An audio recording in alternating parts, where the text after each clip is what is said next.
প্রিয় দর্শক, সাজ্জাদ কাদিরের প্রীতি এবং শুভেচ্ছা নিন।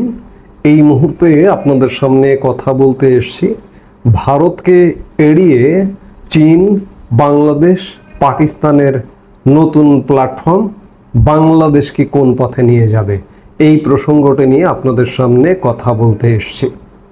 আর নতুন করে আলাপের কিছু নেই যে গত এক বছর যাবৎ আমাদের সবচেয়ে নিকট প্রতিবেশী, সবচেয়ে যৌক্তিক প্রতিবেশী ভারত, সেই ভারতের সাথে আমাদের সম্পর্কটা কোন জায়গায় কত তলানিতে নেমে গেছে সেটি আর বলবার অপেক্ষা রাখে না। কূটনৈতিক সম্পর্কের নানা জায়গায় আঘাত এনেছে।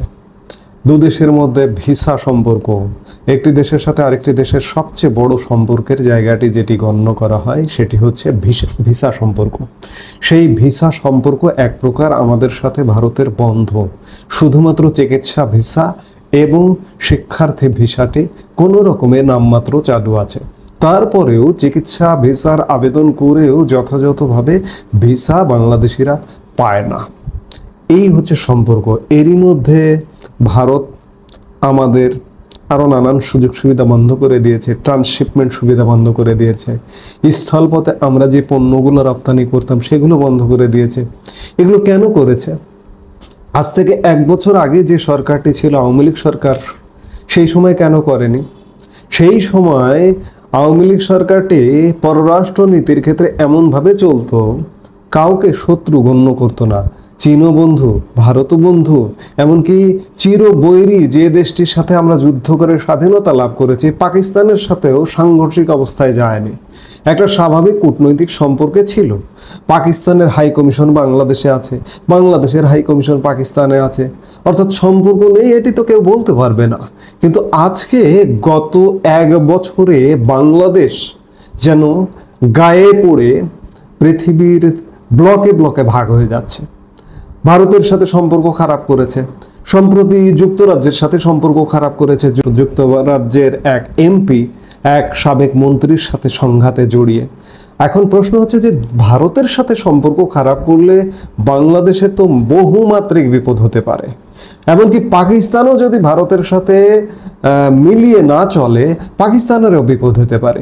সেই জায়গায় এমন যখন প্রেক্ষাপট এবং আরও উদ্বেগের বিষয়, আমাদের এই অঞ্চল বিশেষ করে মধ্যপ্রাচ্য থেকে দক্ষিণ পূর্ব এশিয়া, এই মুহূর্তে মধ্যপ্রাচ্য একটা সংকটের মধ্যে।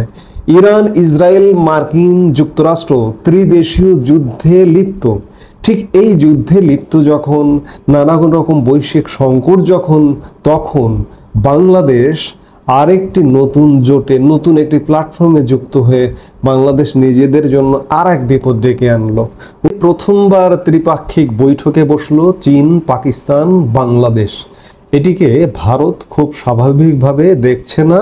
জানা গিয়েছে ব্যবসা, বিনিয়োগ, স্বাস্থ্য, জল সম্পদ সহ নানা খাতে সহযোগিতা বাড়াতে বাংলাদেশ ও পাকিস্তানকে নিয়ে নতুন ত্রিপক্ষীয় জোট করেছে চীন।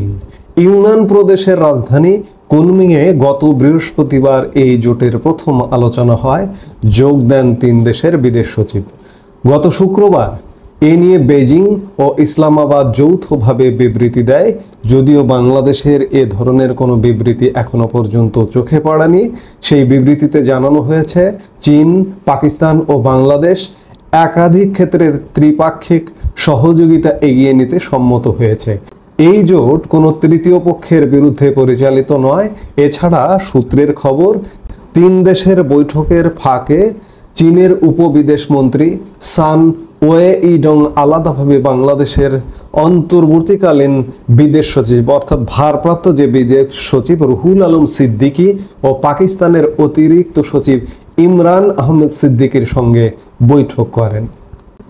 শুক্রবার আলাদা করে একটি বিবৃতি দেয় চীনের বিদেশ মন্ত্রক। সেখানে বলা হয়েছে বাংলাদেশ এবং পাকিস্তান উভয়ে চীনের ভালো প্রতিবেশী ও বন্ধু।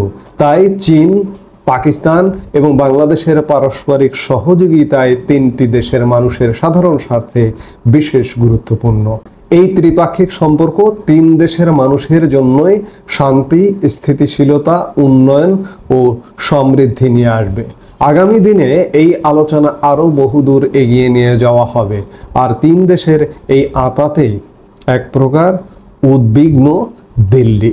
গত মার্চে চীন সফরে গিয়েছিলেন বাংলাদেশের প্রধান উপদেষ্টা ডক্টর মোহাম্মদ ইউনূস। সেখানে গিয়ে তিনি বলেন, ভারতের পূর্ব প্রান্তের 7টি রাজ্য, যাদের 7 সিস্টার্স বলা হয়, ওই বিরাট অঞ্চল কিন্তু পাহাড় আর স্থলভাগে ঘেরা। সমুদ্রপথে যোগাযোগ করার উপায়ও নেই তাদের। বাংলাদেশই হলো সমুদ্রপথের রাজা। তাই ওই এলাকায় চীনা অর্থনীতির বিস্তার ঘটতেই পারে। এই মন্তব্যের ইঙ্গিত অত্যন্ত স্পষ্ট যে ভারতের 7 রাজ্য বা 7 সিস্টার্সকে ভেঙে ফেলতে চায় বাংলাদেশ। এই একই ইচ্ছা চীনের, যদিও সেই চৈনিক চাল বারবার ব্যর্থ হয়েছে। অন্যদিকে পাকিস্তানও এখন নতুন বাংলাদেশকে কাছে টানতে মরিয়া, যাতে ঢাকার সঙ্গে হাত মিলিয়ে ভারত বিরোধী শক্তিগুলোকে আরও তাতিয়ে দেওয়া যায়। এটি হচ্ছে সংবাদ মাধ্যমের খবর। এখন ঘটনা হচ্ছে যে ভারতের এক পাশে পূর্ব পাশে বাংলাদেশ, পশ্চিম পাশে পাকিস্তান। চীন বাংলাদেশ এবং পাকিস্তানকে নিয়ে খেলতে চাইছে। আর এক বড় খেলোয়াড় পাকিস্তান বাংলাদেশের সাথে এক প্রকার প্রতিপক্ষ।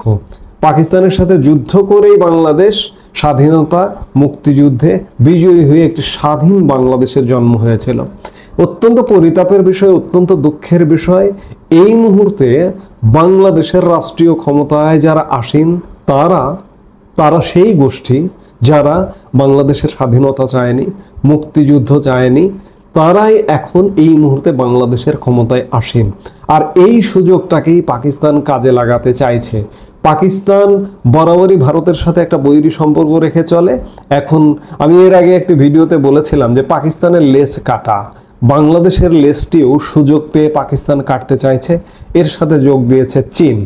এবং এই যে যোগ দেওয়া চীন, পাকিস্তান, বাংলাদেশ ত্রিদেশীয় যদি একটি প্ল্যাটফর্ম হয়, আনুষ্ঠানিক হোক আর অনানুষ্ঠানিকই হোক না কেন, ভারত এটিকে কোনোভাবেই ভালোভাবে দেখবে না।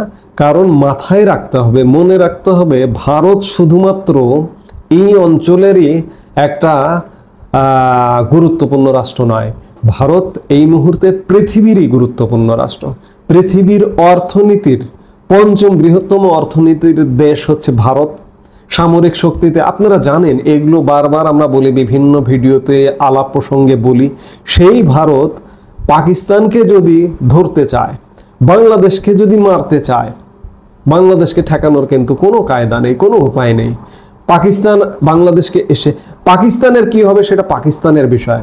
আমরা বাংলাদেশের নাগরিক হিসেবে, বাংলাদেশের মানুষ হিসেবে বলতে চাই যে সারা পৃথিবীর সাথে একটা স্বাভাবিক সম্পর্ক রাখা উচিত। অতীতে যেমনটা দেখেছি আমরা, বিশেষ করে বিগত সরকারের আমলে, সকলের সাথে বন্ধুত্ব, কারো সাথে শত্রুতা বা বৈরিতা নয়। আমাদের পররাষ্ট্র নীতির যে মূল মন্ত্র, সেটির আলোকেই চীনের সাথে দেদারসে ব্যবসা বাণিজ্য হয়েছে।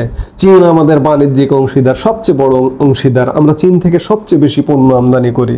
কই, ভারত তো গোস্বা করেনি। ভারত থেকে আমরা 2য় বৃহত্তম আমদানি করি। ভারত এতে তো রাগ করেনি।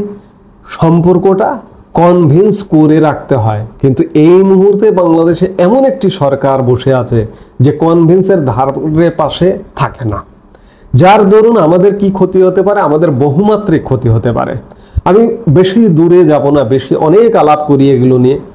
এক পানি দিয়ে যদি আমাদের ভারত মারে, তাহলেই আমাদের কিন্তু অবস্থা খারাপ। এই যে পাকিস্তানে সিন্ধুর জল বন্টন চুক্তি আছে একটা, সেই জল বন্টন চুক্তি স্থগিত করেছে।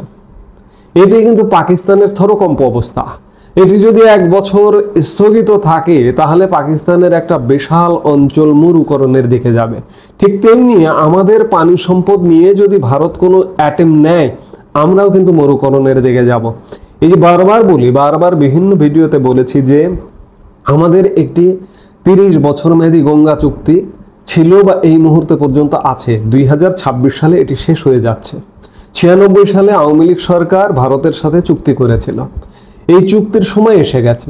এই চুক্তি নিয়ে কিন্তু দু দেশের মধ্যে কদিন আগে শোনা গিয়েছিল যে আলাপ আলোচনা হচ্ছে, কিন্তু সেই আলাপ আলোচনা বন্ধ। ভারত বাংলাদেশের সাথে এই চুক্তি করবে না। ভারত বাংলাদেশের মানুষকে চিকিৎসা দেবে না। ভারত বাংলাদেশের মানুষকে পণ্য সেবা দেবে না। কোথায় যাবেন? মহাবিপদ। আমরা একটা বিপদের মধ্য দিয়েই যাচ্ছি। আজকে নতুন করে চীন, পাকিস্তান, বাংলাদেশ যদি নতুন প্ল্যাটফর্ম গঠন করে, ভারত কিন্তু এটাকে ভালোভাবে দেখবে না এবং ছেড়েও দেবে না। বাংলাদেশ ক্রমেই যেন পররাষ্ট্র নীতির ক্ষেত্রে একটা ভয়ঙ্কর বিপদের দিকে ঢুকছে। মাঝে মাঝে মনে হচ্ছে যে বাংলাদেশে কি কোনো সরকার তো নেই। আমি তো বলেই যে সরকার আসলে নেই, অনেক কাজই কর্মে বোঝা যায় না। এই মুহূর্তে কি বাংলাদেশের পররাষ্ট্র নীতি আছে? এটিও কিন্তু বোঝা যায় না যে পররাষ্ট্র নীতি আসলে আছে কিনা। পররাষ্ট্র নীতির ক্ষেত্রে আমরা একটা ভয়ঙ্কর উল্টো পথে হাঁটছি। এই উল্টো পথে হাঁটা বন্ধ করতে হবে, বাংলাদেশের মানুষকে বাঁচানোর সাথেই বন্ধ করতে হবে। আজকে চীন, পাকিস্তান, বাংলাদেশের এই নতুন প্ল্যাটফর্ম এবং বাংলাদেশ বিশেষ করে পাকিস্তানের ফাঁদে পা দেওয়া উচিত হবে না, চীনের ফাঁদে পা দেওয়া উচিত হবে না। ভারতকে আমাদের আস্থায় নিয়ে যদি কিছু করতে হয়, ওদের সাথে সম্পর্ক রাখতেও হয় চীন পাকিস্তানের সাথে, সেটি ভারতকে আস্থায় নিয়ে এগোতে হবে, নইলে বাংলাদেশের জন্য ভয়ঙ্কর বিপদ অপেক্ষা করছে। এই মুহূর্তে এ পর্যন্তই। সবাই ভালো থাকুন, সুস্থ থাকুন। আমাদের ভিডিওগুলো নিয়মিত পেতে সাবস্ক্রাইব করুন Sajjad Kadir and the legends YouTube channel এবং লাইক, কমেন্ট, শেয়ার করে সাথে থাকুন।